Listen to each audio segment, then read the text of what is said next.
I can bring you in warm, or I can bring you in cold.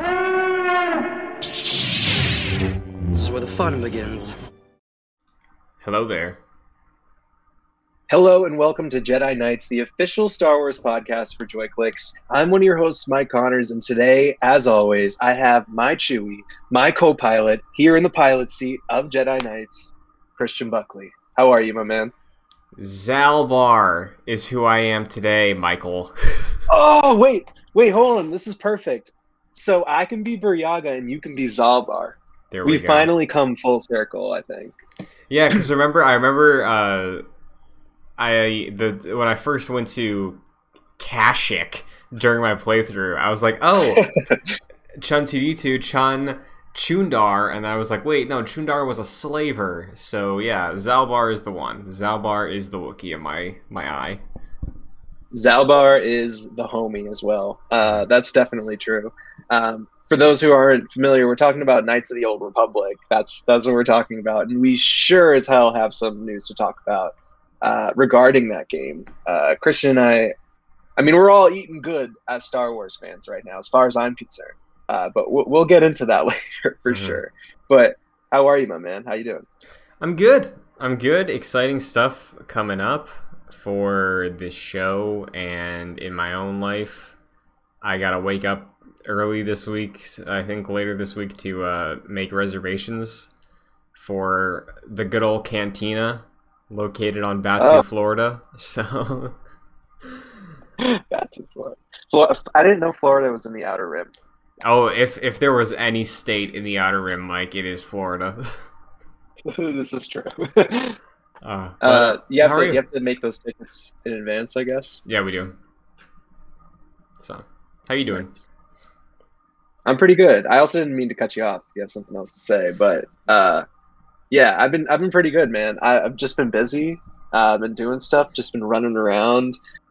Driving across the good old Bay State here in the Northeast, driving to from New York. I've just been in and out of so many places. I feel tired, but I know it's not Star Wars related at all, but that's just what's going on in my life. But I'm excited to just sit here and just dive into something that we're both super passionate about, you know? Hell yeah. A couple updates before we get rolling. I will say the schedule for the 2021 Skywalker Saga rewatch is now live. Twitter at Jedi Knights JC. That is the pinned tweet. It will be for the entire fall, I believe. So if you want to follow along with us, figure out when we are going to be talking about these films in the Skywalker Saga, you can check that out. We will be talking about The Phantom Menace, I believe, next episode. So tune in and watch beforehand. Yes, next Tuesday we will have watched and we will discuss Star Wars Episode 1. In terms of next week's episode, though, we're trying something out as a channel. All of youtube.com/joyclicks, all of the podcasts we do there. Next week's episodes are going to be only on audio services. So the show is still going on. But if you are a YouTube exclusive listener, next week, if you would like to listen to this show and follow along for the Phantom Menace discussion, if you want that on Tuesday, you'll be able to check it out on Apple Podcasts, Spotify, Stitcher, whatever service you choose. Mainly because on the back end, some of us have been talking about just the way the shows work, the way the channel works. YouTube, as much as we all love it, has some cons to trying to mainly focus a podcast on there. So at the end of the day, podcasts are audio mediums. So next week we're giving it a good old test. So if you typically only do YouTube, the links are in the description for the podcast feeds for your preferred services. I would appreciate it if you checked it out there next week and let us know if you hate the change. If you are missing myself and Mike's faces every Tuesday, let us know, and we'll take it into account. But if not, check it out on the Apple or the Spotify or whatever else. I, for one, am excited for this change, Christian. I think it could bring good things to the channel. And though the listeners won't be able to see our beautiful shining faces, they will certainly be able to hear our voices. And God, I'm ready. I'm going to put all my love into this voice. So just listen to it. That's all you got to do. Yes. And I will say, because the way we record things, there's a chance that going audio only will just make the sound quality of the show better too. So you can look forward to that for audio listeners. But yeah, there you go. That is the update for Jedi Knights in the near future. If things don't work out, we can turn things around and come back to doing this video and audio. But it's just a little experiment, you know. Trust in the Force, as they say, Mike. Trust in the Force, and all feedback is welcome. I'm sure you can agree, Christian. So, wow, lots of good stuff happening with JoyClicks. Lots of good stuff happening with Jedi Knights, and I'm so excited to delve into this episode of the podcast, Christian, because we have a lot to talk about and a lot of video game news to talk about, which is pretty exciting. But some quick hits first. I think we should start off with what we always start the podcast off with, which is from the Jedi Archives. This is a segment in which Christian and I go on Wikipedia, which is the Star Wars wiki, and choose an article of our liking to bring to discussion for the podcast. We talk to one another about what we chose, and we educate each other about a section of Star Wars history or lore, canon or otherwise, that we may not have known about before. So, Christian, what'd you choose this week? I chose an interesting character called Dumb DUM-4. Dumb 4. Yes. Dumb 4 was a Dumb series pit droid produced by Servo Droid Inc. at some point prior to the Battle of Naboo.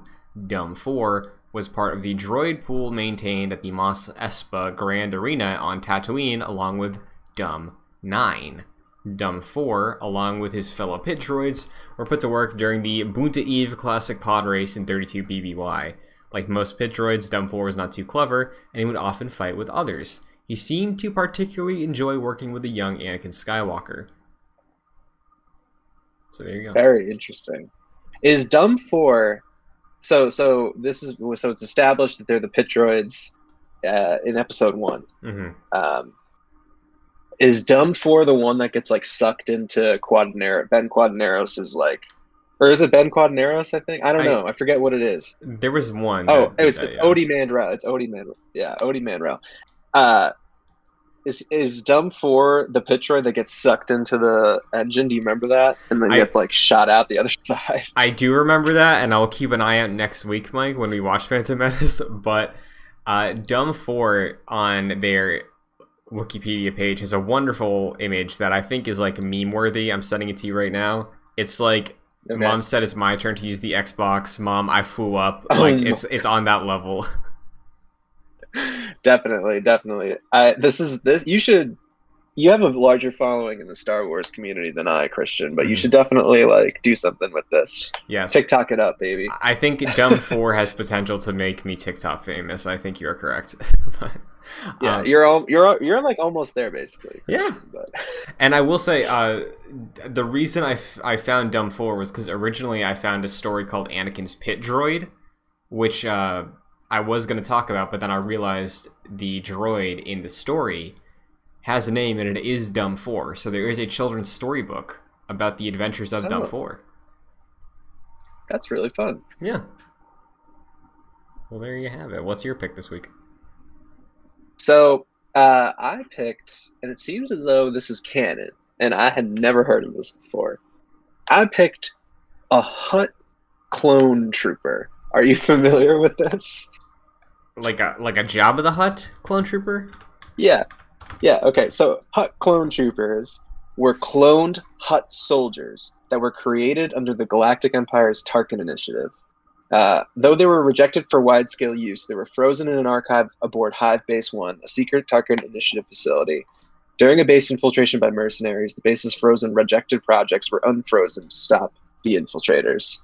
2 Hutt clone troopers went accompanied the Imperial Commander Wool and his guard of Death Troopers to stop the mercenary crew. All right, so that's pretty cut and dry. I guess they took Hutt soldiers and cloned them. That's pretty crazy. They're like big Jabba the Hutt looking dudes with like blasters in their hands, towering over the Death Troopers in this one photo. So yeah, that is Jon Favreau. We're looking for you. Where is this in Mando season 3? You know, legit. I'm sort of wondering that. Do you think maybe we'd see some Hutt clone troopers in whatever like mountain facility is going on, like at the end of what am I thinking of the right Bad thing? Batch. Yeah, at the end of You're the thinking of Bad Batch. at the end of the Bad Batch. Yeah, I was like, Mandalorian. That's not right. Mike, I'm Bad thinking the Hutt clone troopers are the next step in explaining the Palpatine cloning facility. Like, we keep getting nuggets, right? I bet you, because the Book of Boba Fett, we know he's out to murder everybody who did him wrong. Much like his father his father Jango Fett was the blueprint for this generation of clone troopers. I'm sure Boba Fett's former employer, Jabba the Hutt, is the blueprint for the Hutt clone trooper in the new canon. So, Boba Fett's journey, his task, I gotta wipe them all out because this world doesn't need any more Hutts after Jabba. And meanwhile, while we're there, we figure out like, oh, what's in that tube? It sure looks like Snoke. And then we just forget about that for another day. Kind of like at the end of the Bad Batch when there were like those Kaminoans that sort of look like Snoke in the, you know what I'm talking about? Yeah. But yeah, that would be really interesting. I would love to see the Hutt clone troopers sort of like make an appearance in the Book of Boba Fett. That would be crazy. Could you imagine that? Like 17 Jabba the Hutts just like sliming around with like blasters in their hands. Yeah, that's the thing. Like, I'm wondering if this is the era we should expect them in. That's a big thing for them to put on a stage, like an army of Jabbas. Yeah. Like, oh man, legit, like an army of Jabbas. That's like, honestly, it sounds like a meme, but knowing this now, it seems like it could be possible. Yeah, I think we'd have to expect it out of animation at that point. You know, it's just lofty. Yeah. Yes, true. If not. The Book of Boba Fett, Bad Batch Season 2. Let's get it. Yes. So those were great picks. I had a lot of fun with that. We talked about the Hutt Clone Trooper in Dumb 4. Probably one of my most favorite astromech droids, or not astromech, just droids rather. Now that I know about them, didn't know about them before. Anyways, we got some quick hits. We're gonna turn to the news and talk about some quick hits here. The first thing to talk about is that Star Wars Hunters has released a trailer and also screenshots. So I saw the screenshots personally. Christian, I believe you sent them to me. I did. I've not really been able to look at the trailer yet, but Christian, I understand that you've actually taken a look at it. What was it all about? So the trailer is about 2.5 minutes. It is CG trying to capture the vibe, I imagine, was what Zynga set out to do, of just the type of pocket of Star Wars we're looking at here, where it's some people, none of them seem to be good. There's a bounty hunter, there's a Wookiee warrior, there's a woman with a red lightsaber, there's also a droid wielding a blue lightsaber, and their name is Jedi, but it's like a J3DI or 1, I think. Oh my gosh! Which I think that's the biggest takeaway from here. I think that's the best thing that they've added to the Star Wars universe with this project so far. Because the droid is saying I'll feel the power of the light and stuff like that. So it's a droid that thinks it's a Jedi. I think that's kind of fun. I'm looking through it right now. It kind of looks like L3, like the same model droid as L3, sort of. Sure, I can see that, yeah. But it's a CG trailer. The screenshots are kind of what we all expected out of this. You know, it's a mobile game from Zynga that's an arena combat thing, 4v4. You're playing with some Star Wars weapons in a small arena. What do you think of what you saw? So, yeah, I mean, the first time that I saw this, it just looks, I don't know, it looks like what's that Star Wars game that they have already where it's basically like you like duel with like your characters and stuff like that. It's also a mobile game, and it's like Galaxy of turn-based. You know? Yeah, Galaxy of Heroes. It kind of like it kind of sort of reminds me of that, but like it's different since this is from like a third person perspective. And like definitely it seems like there is like a map and like you can move around in it, so it's like much more. It's not as static as like Galaxy of Heroes, but it sort of just like gives me the same vibe. And it also looks like if Farmville and Fortnite like crossed paths, and not really sure how to feel about it, but it seems like a little fun little game to have on your phone, I guess, and play it. I would love to actually see some gameplay from this because, like you said, the trailer that I just kind of skimmed through is all CG, so we don't actually know how this game plays. But looking through the photos, you can sort of see the bare bones of how it might work. And I guess I'm interested just in the fact that like it's a Star Wars game. It seems like something fun to have on your phone. But yeah, it's not like blowing me away or anything. Yeah, and it's also free to play. So like I'll play this. You know, like sure. There's no reason for me not to, except wasting time, which at the end of the day, it's Star Wars, so am I really going to be wasting time? No, I'm going to be seeing, is this worth my time? And if it's not, I have my experience with it, you know? Yeah, for sure. Now, I did see that the soft launch of this is supposed to start sometime soon. Did you hear anything about that? That's I think in the tweet that you had sent me, Christian, that's what they had said. I would love to know when the soft launch is, because I don't know how you get into that, but if it's just a simple sign up or something, I'd love to do it. Yeah, I haven't seen much on that front. I do know it is releasing on mobile and Nintendo Switch, and Nintendo is the one who I believe initially tweeted out the trailer today. So I could see a world where the Switch version drops in 2022, and then the soft launch is mobile this year, maybe? I don't know, but I imagine you have to sign up somewhere on a newsletter, and they will give you something to have access to the early version. Yeah, well, I'm going to have to look that up, figure that out. But yeah, it seems really interesting, and I'm definitely going to play it when it comes out, because like you said, why not, right? Yeah. So moving on to the second quick hit that we have here, Tom Kane has retired, and you might know Tom Kane as the Clone Wars narrator. So I believe he's the guy at the beginning who's like, the Republic's under attack and stuff like that. Yeah.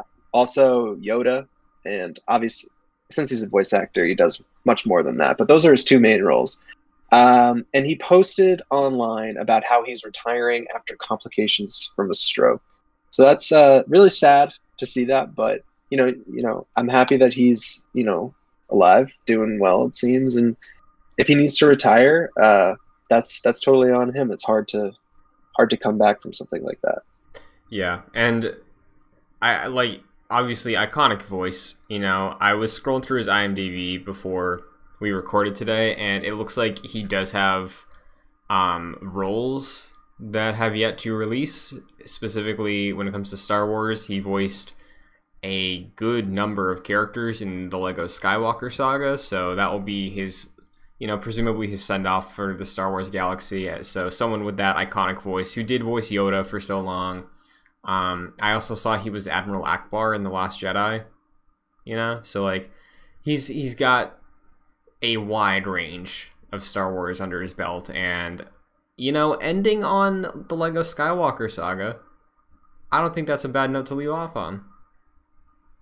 No, certainly not. And then, like you said, it's an iconic voice, so he'll forever be, sort of like immortalized in this really great TV show. And yeah, he's had a pretty incredible career. So sad to see him retire, but it's for good reason, I think.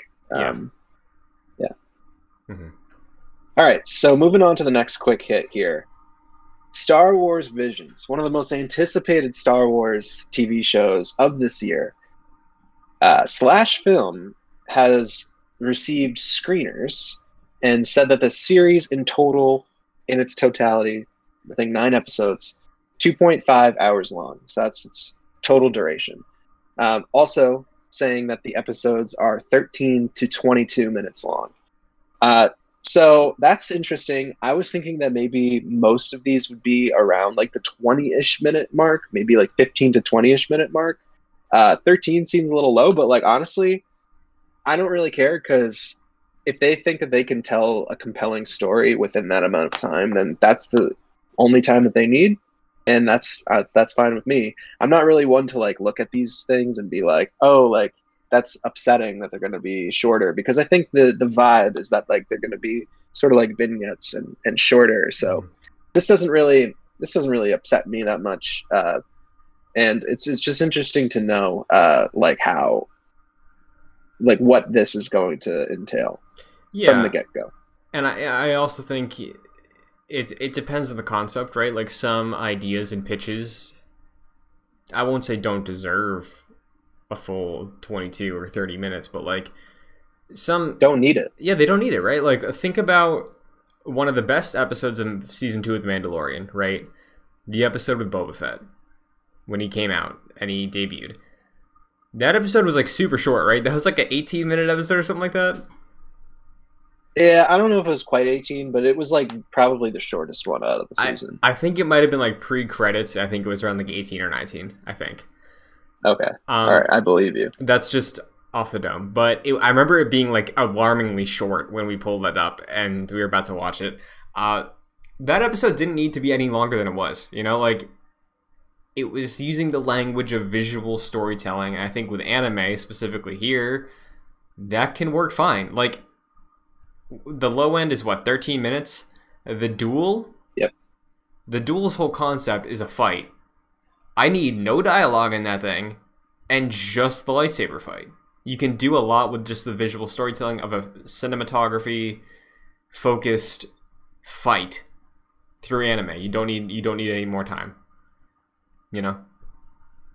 Yeah, I totally agree with you. It's just like there's no reason for them to sort of like fluff something up if they don't feel like it needs it. And I think you make a really great point with the fact that there's a lot to be said about that visual storytelling, like showing and not telling. And because this is anime, it gives it that interesting, it's a new medium to like tell these stories in. And I think that you're definitely right. Like a lot of these stories will likely be told through like the setting and like what's happening and just like through what's happening on screen. So, I mean, 13 minutes doesn't really bother me. Like I said before, if that's how long they think it should take, and that's how long it should take. 22 minutes. If they said 7 minutes, I'd be like, okay, like, you know, like, so. And I honestly think that there's something very exciting about the artistic potential of these if they are running shorter too, because like there's that episode where it's about somebody compared it to like Astro Boy. Like it's a little robot that is probably acting like a child and wandering around. Like if that's a 13-minute episode with like literally no dialogue and it is just this small little robot droid just like completely innocent in the world of Star Wars, like you don't need dialogue there, and that's a concept that you don't need to extend beyond 13 minutes, you know. Like I think that's completely fine, and it honestly makes me excited about the potential here. Definitely. The one thing I do want to know, and I'm pretty sure that we'll get it this way, do you think it's going to just be like a weekly thing, or do you think they'll just release them all at once? I'm still going back and forth on that. Like the Slash Film report sounded like they may have gotten all of them, and I know with Marvel's What If, most of the pressers and screeners were only like the first 3 episodes. I think they said the embargo for social media impressions lifts on the 17th.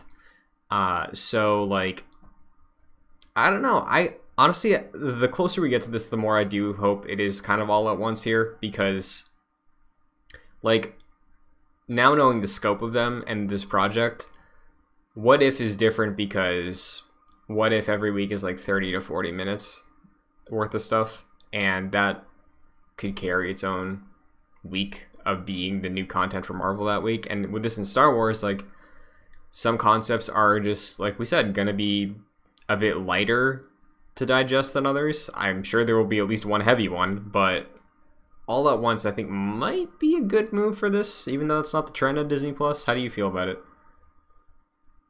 I am also agreeing with you here on this. And it's not just from the fact that like I want all of them at once, Yeah. like which I do.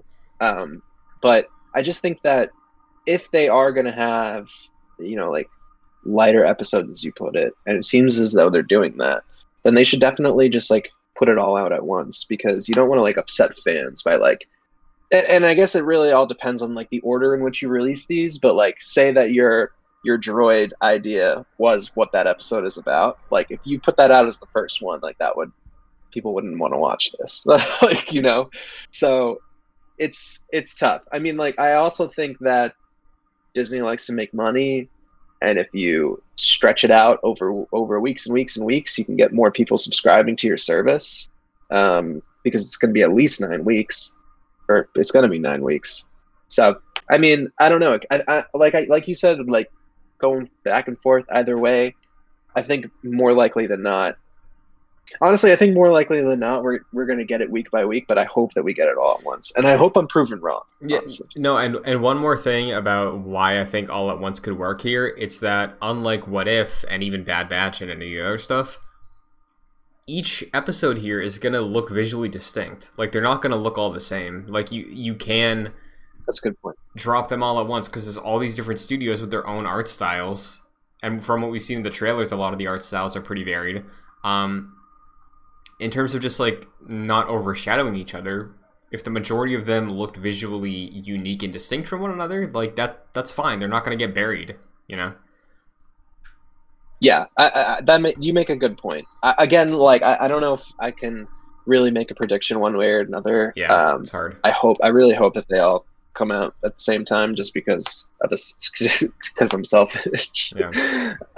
But we'll see how it goes. We're not that far away, right? So it's like next week or something. 22nd. Yeah. Mm-hmm. Craziness. All right. So let's move on to some bigger news. How about that, Christian? Mm-hmm. We got 2 left here. The first one, Mando Season 3 arriving in fall 2022? ? So this comes through Production Weekly. So they say that Mandalorian Season 3 is in production from September 20th to March 23rd. So starting sometime next week. So that lines up with comments that we've talked about previously on this podcast, coming from Carl Weathers, who plays Grief Karga, and Giancarlo Esposito, who plays Moff Gideon. So I think that, if I would have to say that, like, if they're going to be doing all the production over the winter, that, like, releasing in the fall would probably make sense. What do you think, Christian? Yeah, that's the speculation. And if we look at, Book of Boba Fett, Season 2 of Mando, they follow similar pipelines, right? Because, like, I remember in 2020, when we got sent home and we were doing this podcast digitally at first, a month or two after we made that shift, it was like, oh, Mando Season 2 wrapped. And it came out in December. Or October? I forget when it came out. Yeah, something like that. It was fall. Because I think Season 1 was November and Season 2 was a little earlier, so it was October.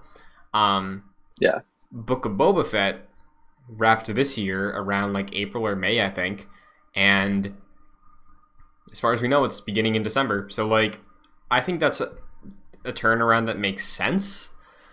Wild, kind of, that when this comes out, it will have been 2 years since Season 2.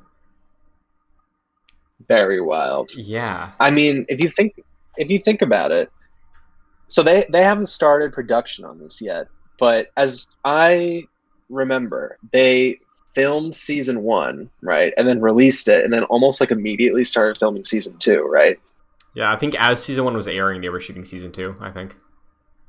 Yeah, so think about this, like, they're coming back to production, like, almost 2 years after the fact.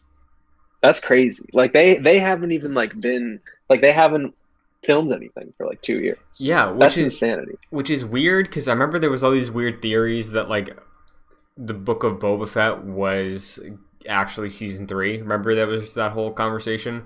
Yeah.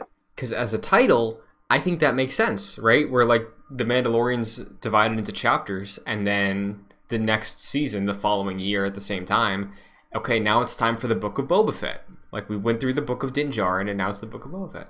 Because we have talent from season 1 and 2 returning, like Bryce Dallas Howard, Robert Rodriguez, I think Peyton Reed as well. Like they're all here. They're still shooting and working together, and Favreau's an executive producer, so is Filoni. Like it kind of is in a weird way, but like our boy Pedro, yeah, he as far as we know, he's not been in the helmet for a while now.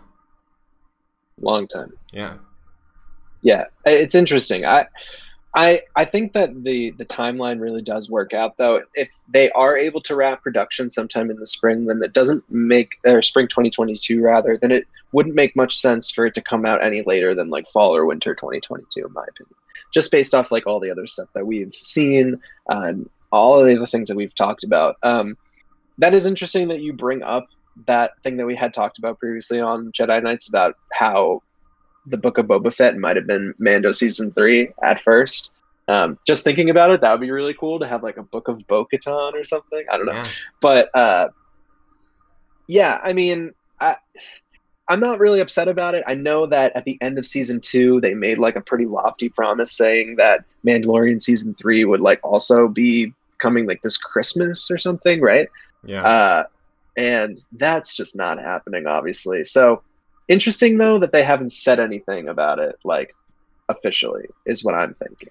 Yeah, I bet we get word about season 3 on Disney Plus Day. Yeah, that's true. That feels like that would be late though, right? Like only because that they had like basically promised the fandom that they're going to put it out this year, sure, and it's yeah. obviously clear that they're not going to. Let me clarify. I think we'll get like a release window update and like a hey, here's what's going on Disney Plus Day. Like I'm sure next week Jon Favreau might post something, you know, like it's like hey, we're back. We're shooting the show now. Because it's worth reiterating, the release timeline right now is speculative. It's just based off of what they've done already, you know. So I actually want to ask you something, Mike. What do you think the release slate for these Star Wars shows is next year? Because we got Andor, we got Bad Batch Season 2, Kenobi, and now presumably Mando in, let's say, October, like Season 2. That's a really great question, Christian, honestly. I don't know for sure. I think it's just because of the production of when production on season 3 is happening. I think that Mando we can expect sometime in the fall or winter. Mm-hmm. They may push it to the winter. Yeah, November maybe. Yeah. When it comes to the Bad Batch, I think that's a really great summer show. So I think that they'd probably put it like sometime when they started it, like May, June, and keep it going until like August or September. Just because it's kind of like, you know, it's easy, quick hits, right? Andor, I know that they've finished production on that. So, I mean, I wouldn't be surprised if that's like a early 2022, like February or March, maybe. I don't know if that's like too off the rails, but and then ObiWan. I know this is kind of all over the place, but I'm just trying to think of it. ObiWan, I think, because I know that they're still filming that, they're still doing principal photography on that. So, or did they wrap on that? I'm not really sure. I think they're still shooting it. Yeah, so I think that would be a really good like fall show, like maybe September and October, but I don't know. They may want to like switch it with like The Mandalorian is like September and October, and then like November is like ObiWan. But no, I'm not sure. What do you think? I am mostly with you. Like I think ObiWan, The only thing with ObiWan is, like, I feel like ObiWan would, like, carry that summer blockbuster thing. So, like, maybe you wanted then, because I'm still hoping they do that, like, synchronous premiere thing with ObiWan, because it's just going to be a massive event.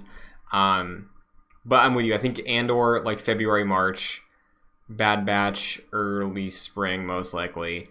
ObiWan, I could see as, like, an August or September thing. If it was my choice, if I could pick, I would do Andor, ObiWan episode 1 on May the 4th, and that's the summer show. And then Bad Batch picks up in, like, August to whenever Mando starts in the fall. That would be interesting. Yeah, I think keeping the Mandalorian on a fall schedule makes a lot of sense. Yeah. Depending on how the production of Mando season 3 goes, though, it is possible that they could, like, push that to spring 2023 and put Obi-Wan in its place. But I don't think that would happen. I think that we're going to get all 4 of those shows this year. God, I'm so excited for Obi-Wan. I know, dude. It's going to be great. Like, imagine releasing the first episode on May 4th is genius for Obi-Wan. They have to. That's the most. Listen, I love all of these other shows we're getting. I love Mandalorian.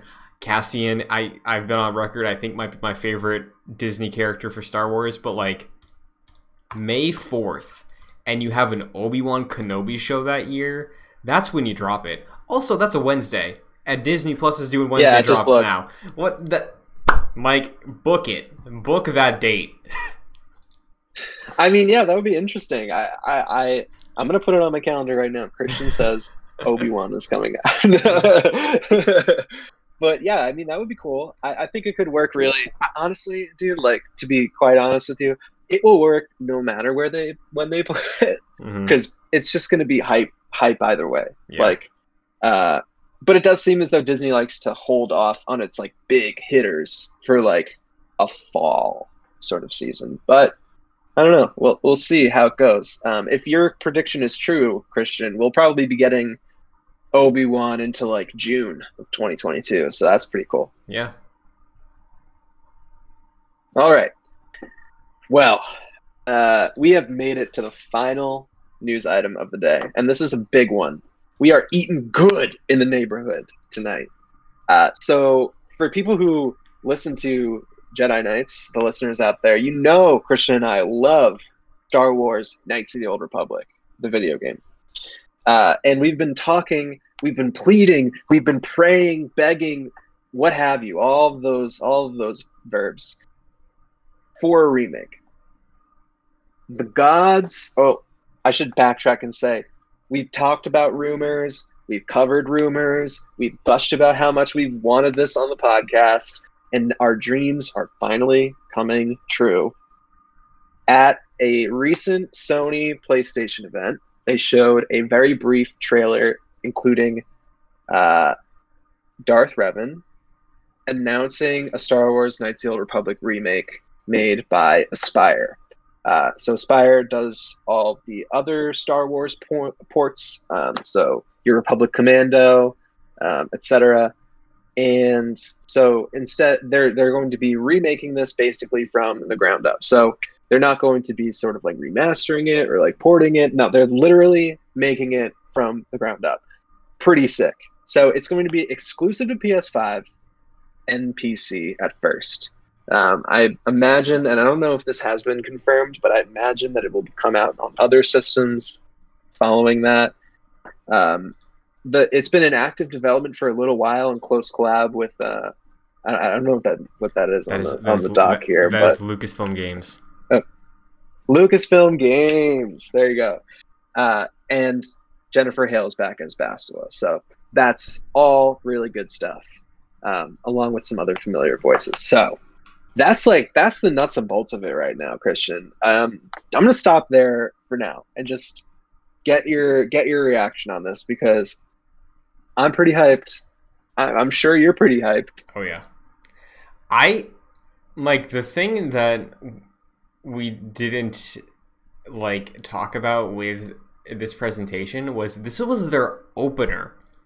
This is how they, well, technically it wasn't. They had like this dumbass 6-minute intro with like some weird concept video about like kings and queens in the gamer in New York. It was dumb. And then the head of PlayStation came out, and he's been having some rough quotes lately, but he came out and he was teeing up the whole presentation.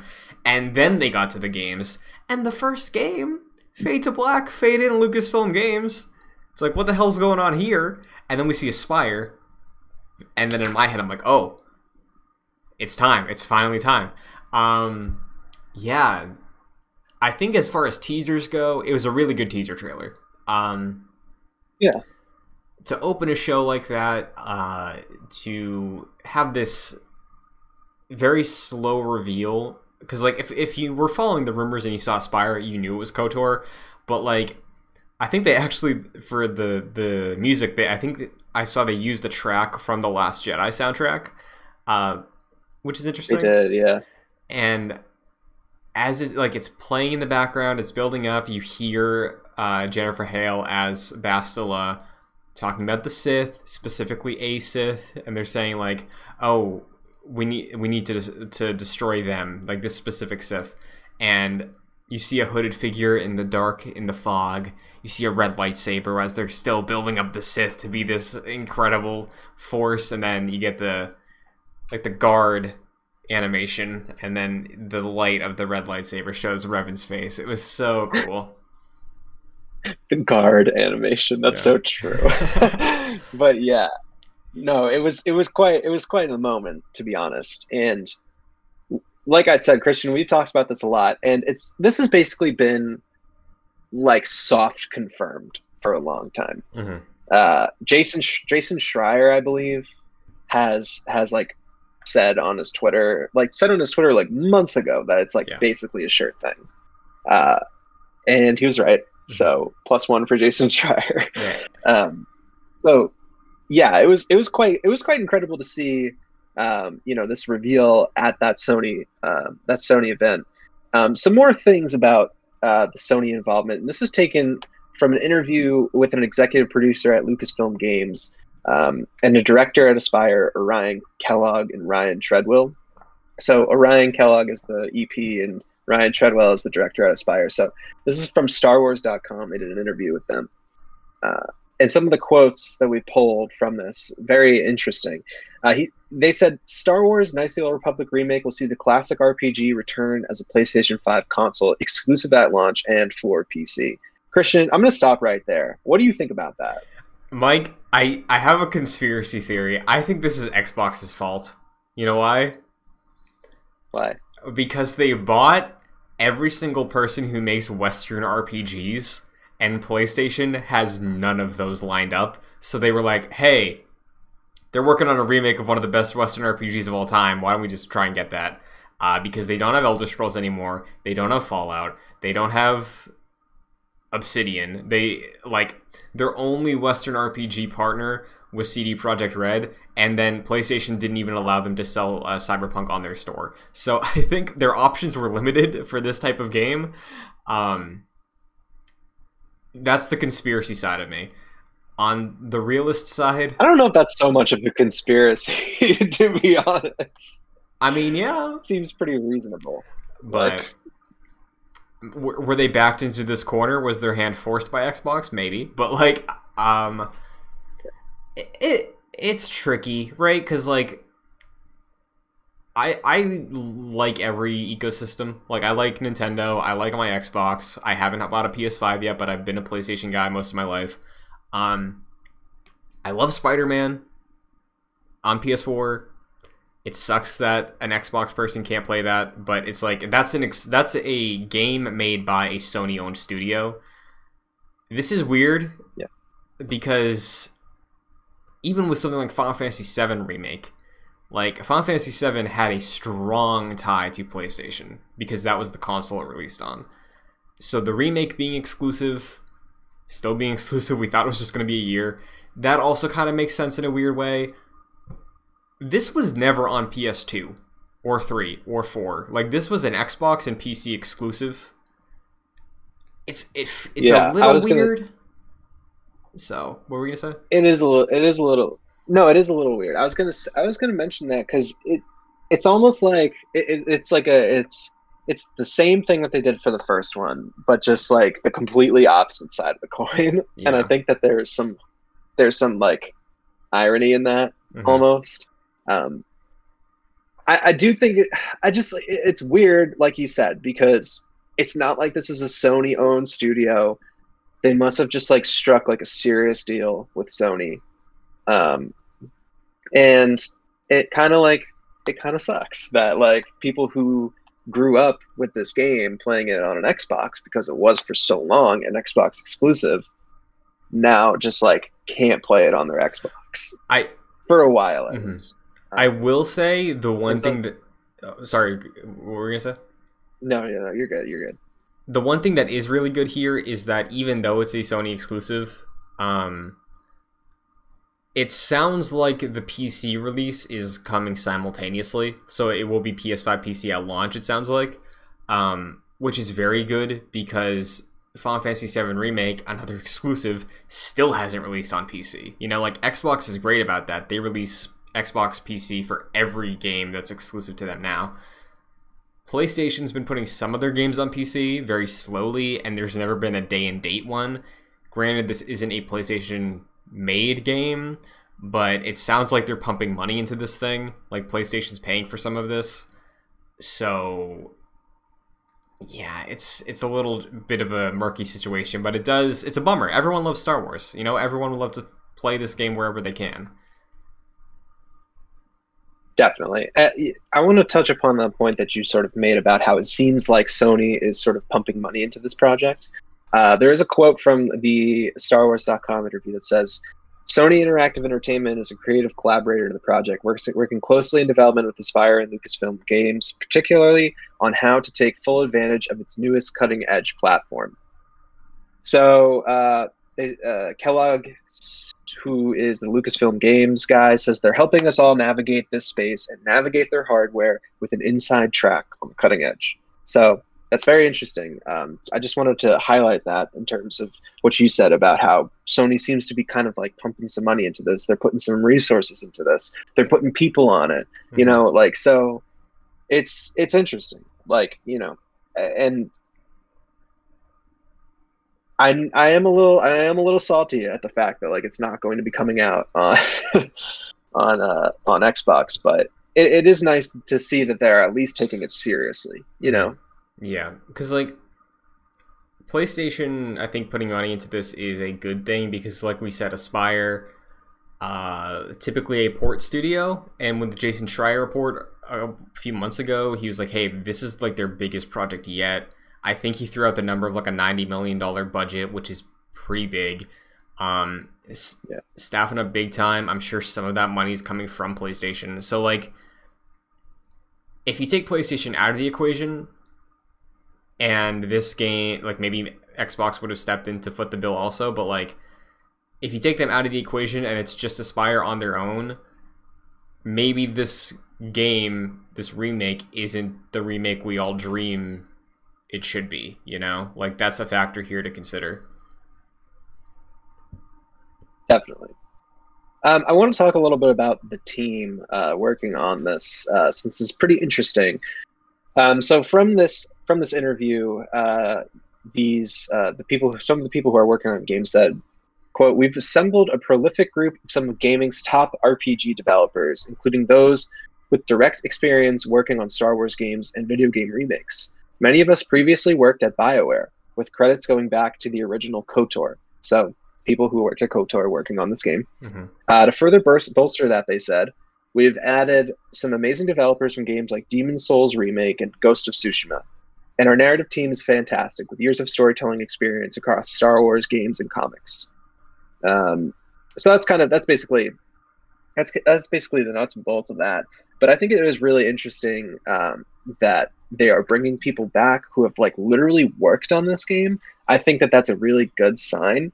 I would talk to you briefly about this, Christian, before the podcast, before we started recording, about how I've seen on the internet like multiple separate takes about people like being upset that this is being made because they don't want it to sort of like ruin the sanctity of the original KOTOR.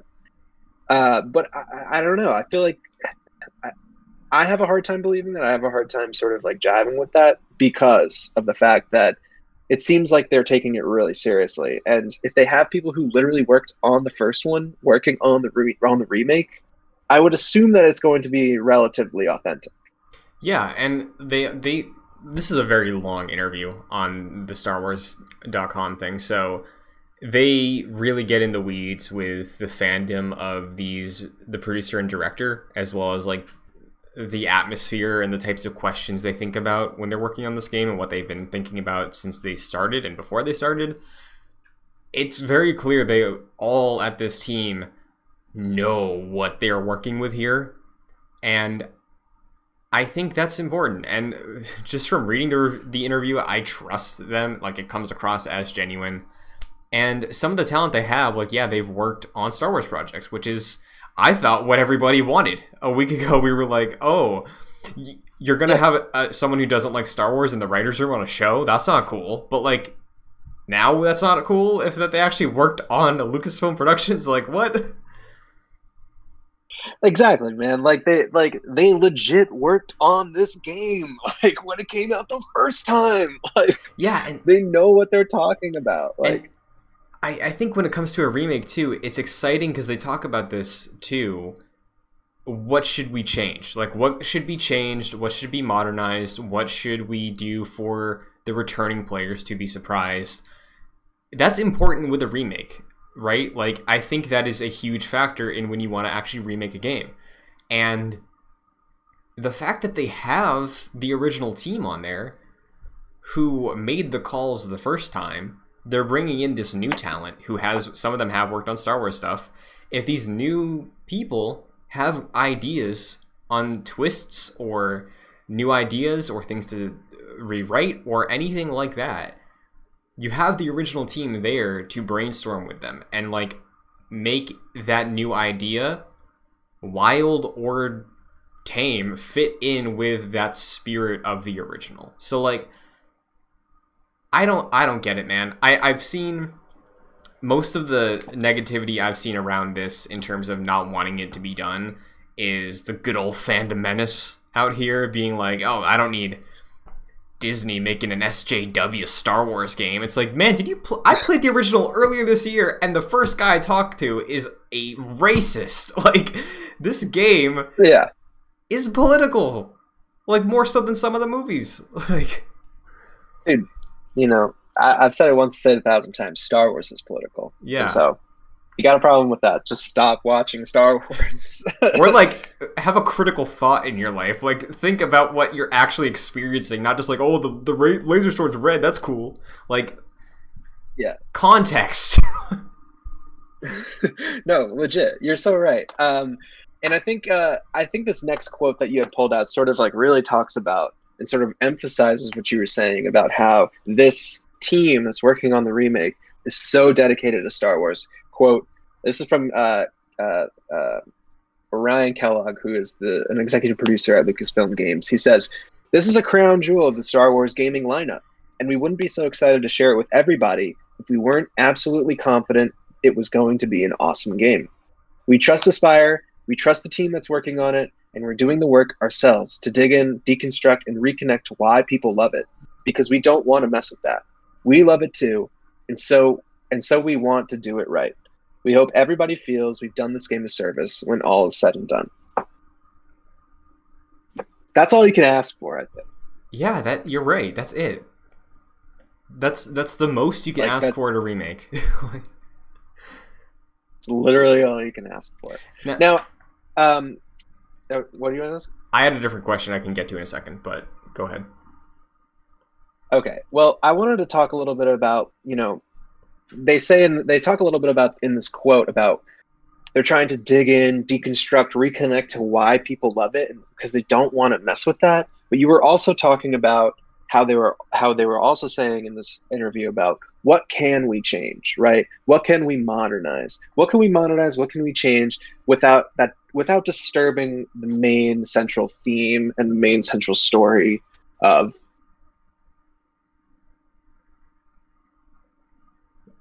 Listeners, I think Mike froze. I think Mike is frozen. We will reconnect in just a moment. We're testing this out, making sure this is working. Gonna do a quick pause.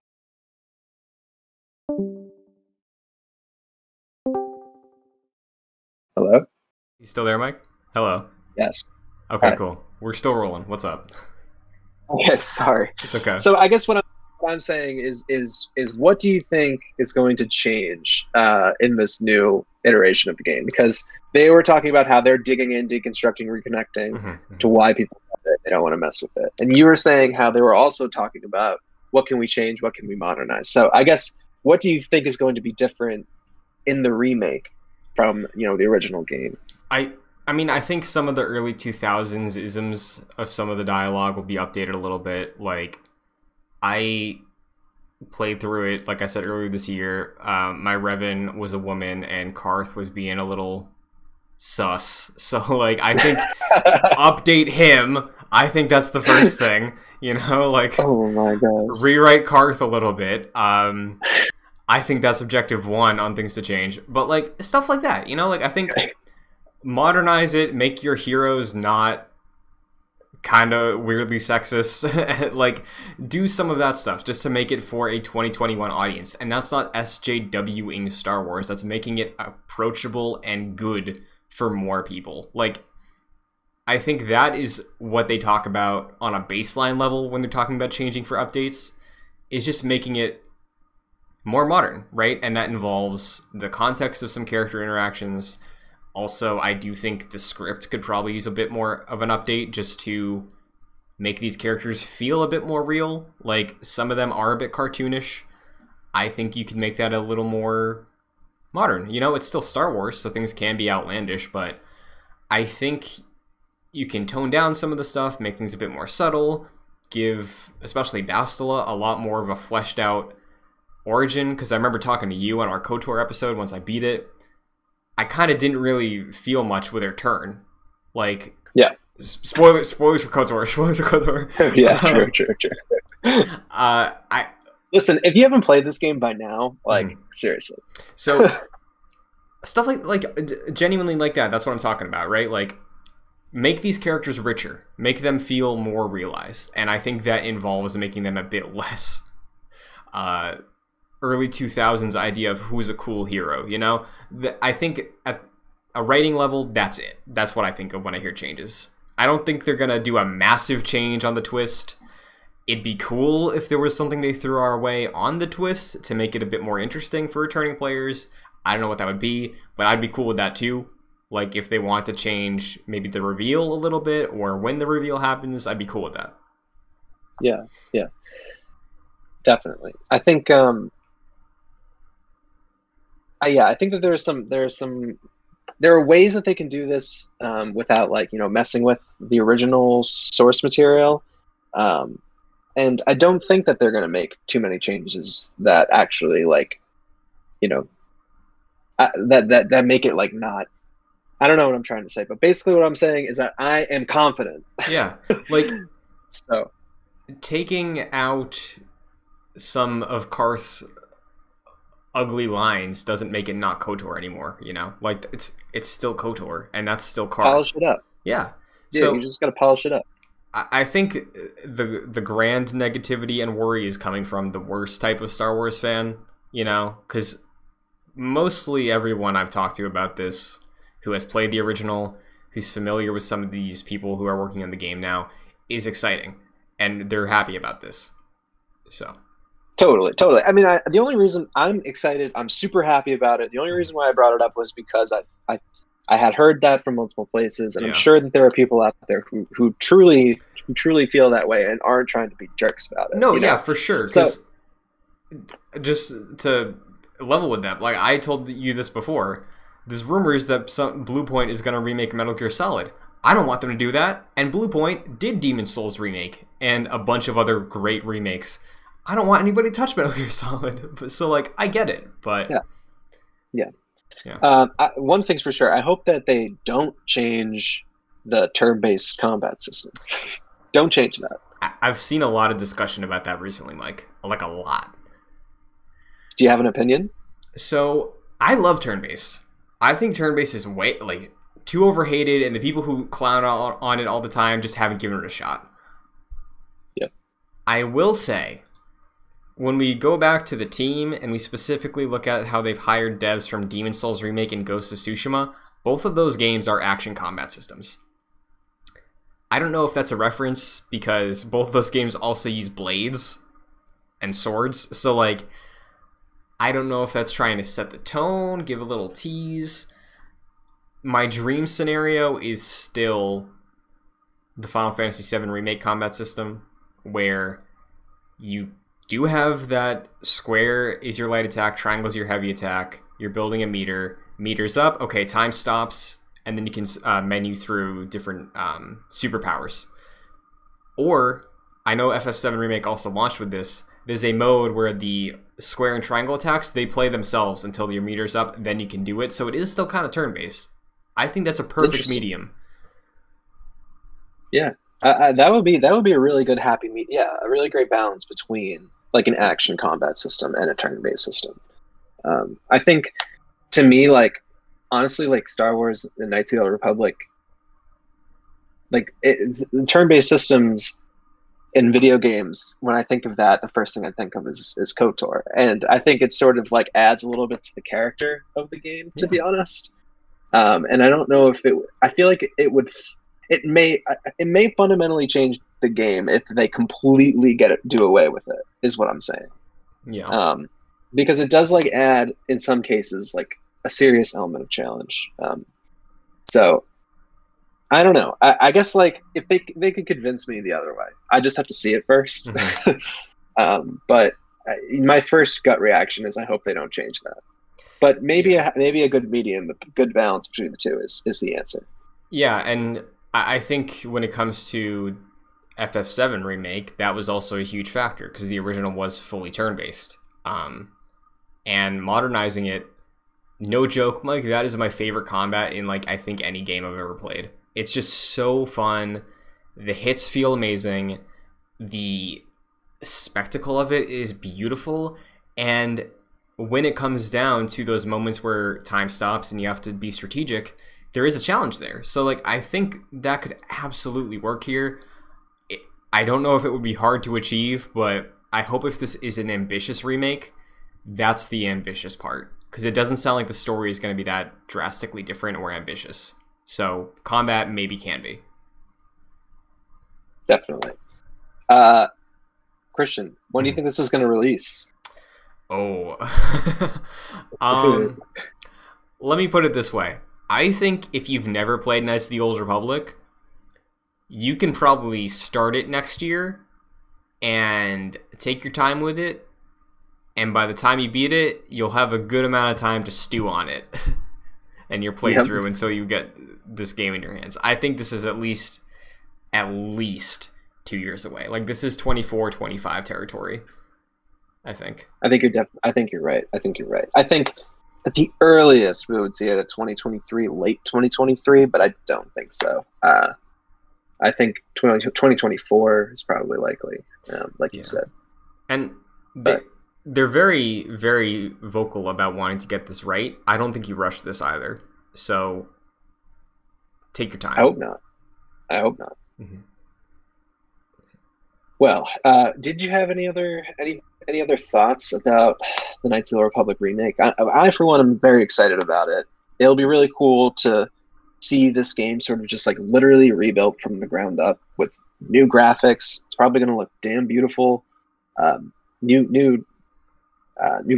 Not same voice actors, but new recordings. Mm-hmm. It's going to be really, really, really great. I think the last thing I want to say, and I'm curious about how you feel about this, I really hope they give the player character a voice, like Mass Effect. Like, I think who we're playing only to, like, some degree is us, you know, because the character we're playing is characterized in this storyline in a way that when I play Mass Effect 2, I'm playing as Commander Shepard, but I still have a lot of say of how this character acts, how they treat the world. And I think it's possible. Like, maybe they don't want to mess with it, maybe they don't want to try it, but I do think giving the player character, however you choose to play the character, of like who they are, who they identify as, give us options, give us custom character elements and parts, and a variety of probably like 2 or 3 voice actors depending on like the type of character you want to play, and who they are. But like Mass Effect does that, and there's a lot of KOTOR in Mass Effect, so I feel like retroactively you can put some Mass Effect in KOTOR and it would still feel right. Yeah, I don't know how exactly I feel about that, to be honest, because to me, like, some of the charm of Knights of the Old Republic was just like the fact that you didn't have a voice, and sort of like added to the mystery of like, spoiler alert for Knights of the Old Republic. Well, maybe not. Yeah, I've talked about it already in this episode. Yeah. So. it sort of mystifies like Revan in a way, I think, because he doesn't have like a voice. I don't know. To me, like, this game still has a lot of choices. I feel like though you are playing as Revan, you still are sort of playing as your own unique little story. I'm not sure if it would work. I think it could. I would be fine with it not being there though. So that's kind of like where I am on it. I think it could definitely work if they wanted to, though. It would just take a lot of figuring out, because the first one didn't have it. Yeah, I think the reason I want this, Mike, is because I imagine, again, the game is modernized, the script is fantastic, and the acting is like, wow, like Witcher 3 levels of RPG acting and dialogue. And maybe that's a bit too lofty, but like that level of actual, like, I'm invested right now. I imagine the scene where our player character is with Bastila, right? And our character finds out who they are. Like, I want to see the reaction there. I want to see Jennifer Hale's Bastila and whoever's voicing my character. I want to see them have that moment together of like, you lied to me, but who am I? Like, I genuinely think there are, if it's done well, that could elevate the storyline and twist of the game to like a huge other level. It'd be hard though. Yeah, it would be really hard. But I think that, yeah, you kind of giving me shivers right there with that, Christian. Right. I think that, yeah, it could work. It could. I think it could. And honestly, if you don't even mess with the twist at all, if the twist is still exactly the way it is, giving that twist an actual emotive reaction from the player in your party could elevate it and make it exciting for returning players, right? Like, that could be the thing. Yeah, because, you know, thinking about to the original KOTOR, when you reveal that to your party, basically, they have reactions. You know, they're like, what the heck? But like, oh, cool. Yeah, well, some of them are like, oh, cool, and then some of them are like, what the heck?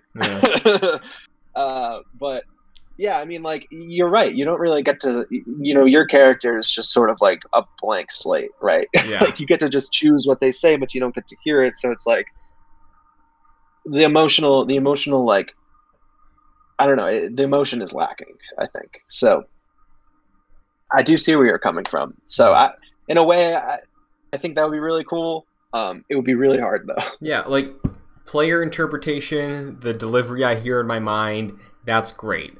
But if you're remaking it and you're going all out, you got to do it, I think, you know? Yeah, I mean, in a way, I hope that they try to do it, just because I want to see them try, you know? But yeah, I'm just like, super excited for this game, man.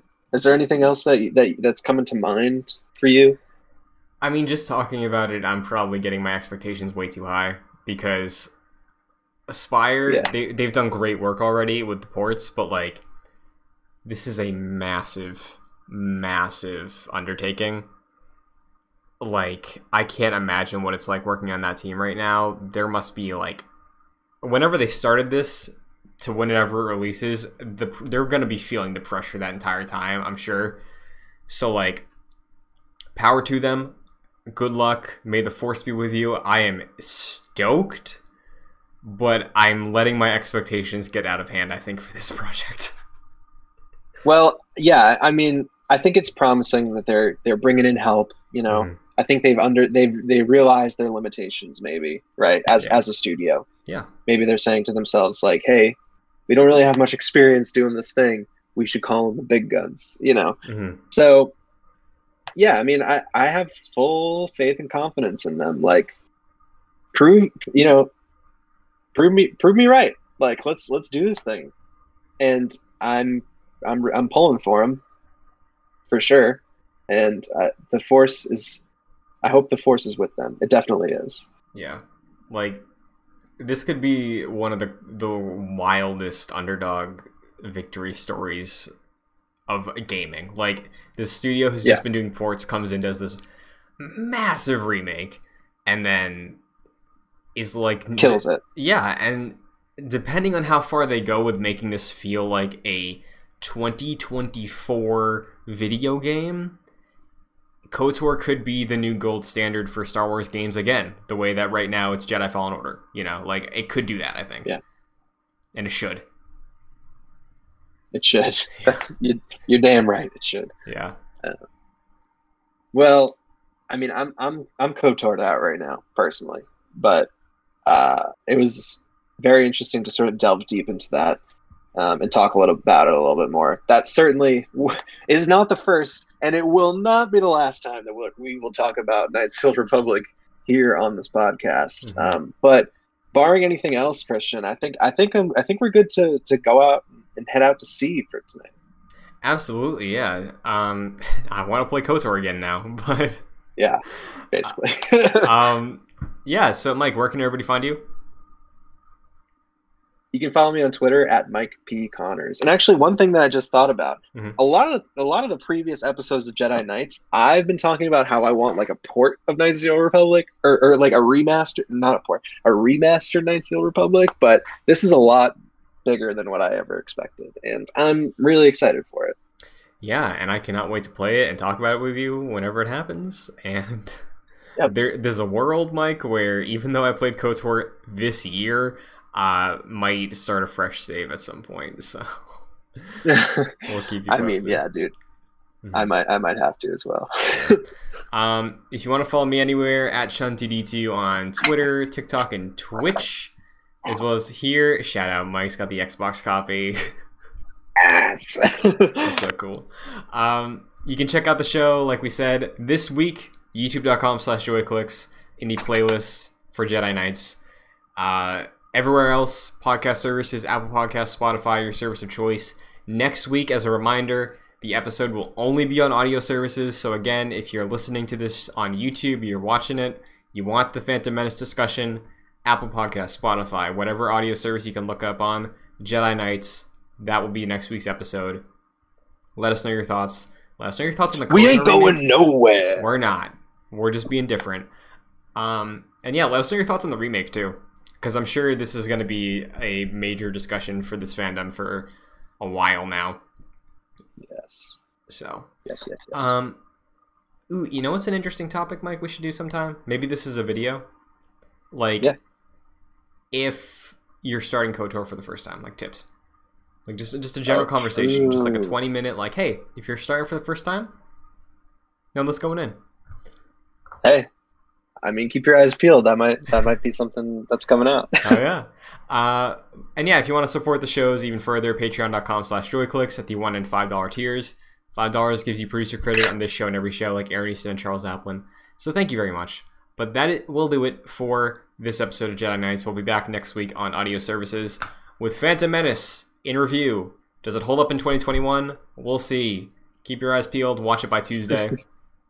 I'm sure it does. Oh, yeah. And until then, we're fine. Everything's fine. How are you? May the Force be with you. Oh, yes, you're right. Beep is up.